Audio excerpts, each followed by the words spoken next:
ہمارا نفس کہتا ہے یہ جسم میرا ہے، میری ملکیت ہے، اٹس مائی ڈومین، میری خواہش پوری کرنی ہوگی.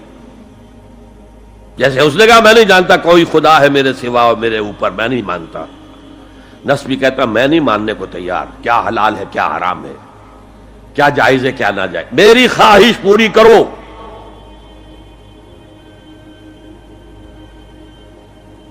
اس کے خلاف جہاد، یہ پہلی منزل کا جہاد ہے. اور آپ کو معلوم ہے 3 منزلہ عمارت ہے، تو بلند ترین تو ہے تیسری منزل، اہم ترین ہے پہلی منزل. پہلی منزل بنے گی تو دوسری بنے گی، دوسری ہوگی تو تیسری بنے گی نا. پہلی منزل یہ ہے اور اہم ترین یہ ہے. اسی لیے مولانا روم نے کہا نفس ماں ہم کم طرز فرعون نیست، میرا نفس بھی فرعون سے کم نہیں ہے، لیکن ایراون نیست، اس کے پاس لاؤ لشکر تھا، اس نے زبان سے بھی کہہ دیا تھا انا ربکم الاعلی، میں ہوں خدا. میرا نفس بیچارہ اس کے پاس کوئی لاؤ لشکر نہیں، زبان سے تو یہ کچھ نہیں کہتا، اندر یہی کہتا میں بادشاہ ہوں اس وجود کا، میری مرضی پوری ہو. تو اسٹرگل اگینسٹ دس بیسر سیلف، ایک سیلف ہے اونچی سیلف، خودی، انا، ایگو، اور ایک ہے یہ بیسر سیلف، حیوانی جبلتیں جو اندھی بہری ہیں، جو حلال اور حرام سے انہیں کوئی غرض نہیں ہے، ان کے خلاف جہاد کرنا.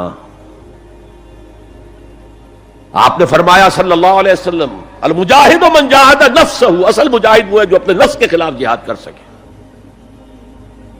تمہارے اندر یہ دشمن تو بیٹھا ہوا ہے، تکڑا ہے، تمہیں کنٹرول کر رہا، چلے آؤ باہر کے دشمنوں سے جہاد کرنے کے لیے. تم نے ٹانگے کو گھوڑے کے آگے باندھ دیا. اور ایک دفعہ حضور سے پوچھا گیا ایو الجہاد افضل یا رسول اللہ، اے اللہ کے رسول سب سے افضل جہاد کون سا ہے؟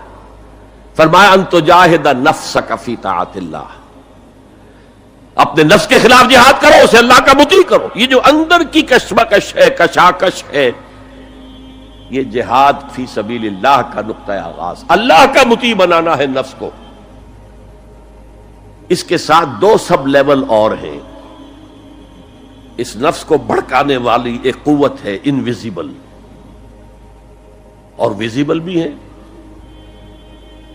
انویزیبل قوت سب سے بڑی ابلیس، شیطان، لعین، اور اس کے چیلے چانٹے جنات میں سے. اور ویزیبل میں انسانوں میں جو اس کے ایجنٹ ہیں، جو فحاشی کو کلچر کا نام دے، یہ اس ابلیس کے چیلے ہیں.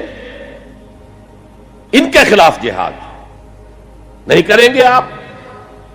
اگر آپ ان کے خلاف ایگریسو ایٹیٹیوڈ اختیار نہیں کریں گے تو آپ ان کے دباؤ میں آ جائیں گے.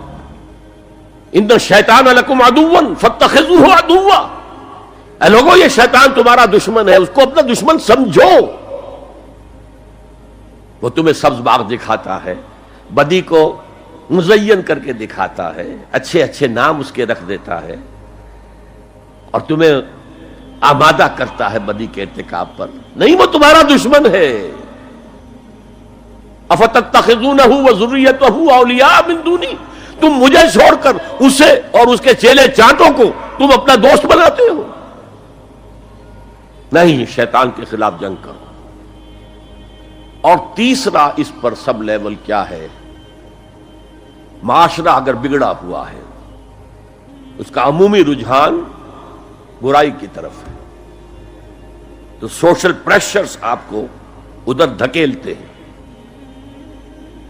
جیسے کہ اگر کوئی موب جا رہا ہے تو اس کے ساتھ چلنا تو بہت آسان ہے، وہ خود ہی آپ کو دھکیلتا ہوا لے جائے گا.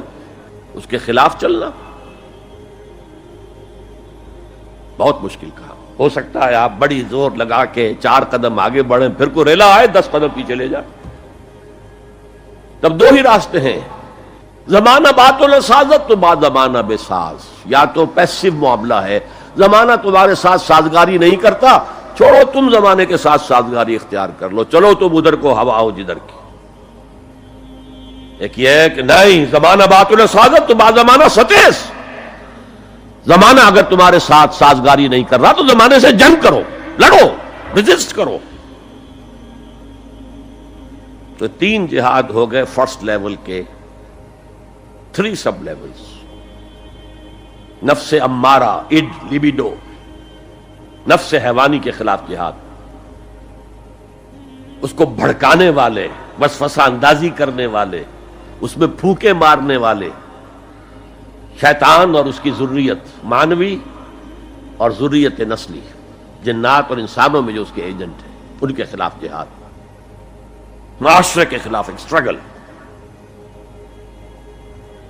اب یہ 3 جہاد آپ نے کر لیے، اللہ توفیق دے ہم میں سے ہر ایک کو، تو اب یہ جہاد آپ کے جسم سے باہر نکلے گا، خارج میں آئے گا۔ دوسری منزل ہے نظریاتی تصادم۔ اگر آپ نے ایمان کا نظریہ اختیار کیا ہے تو الحاد کا نظریہ رکھنے والے بھی موجود ہیں، آپ نے توحید کے نظریے کو اختیار کیا ہے تو مشرکانہ عقائد رکھنے والے بھی موجود ہیں۔ They are bound to resist. اس کے خلاف جہاد کرنا ہوگا، محنت کرنی ہوگی، اپنی بات کو دلائل سے ثابت کرنا ہوگا، اپنی بات کو اچھے انداز میں حسن اسلوب سے لوگوں کے دلوں تک پہنچانا ہوگا۔ ظاہر بات ہے وقت لگے گا، جان کھپے گی، اور اگر آپ انتہائی سنسیئر ہیں یہ آپ کا ایک لائف لانگ اور ہول ٹائم جو ہے آپ کی انگیجمنٹ ہوگی یہ۔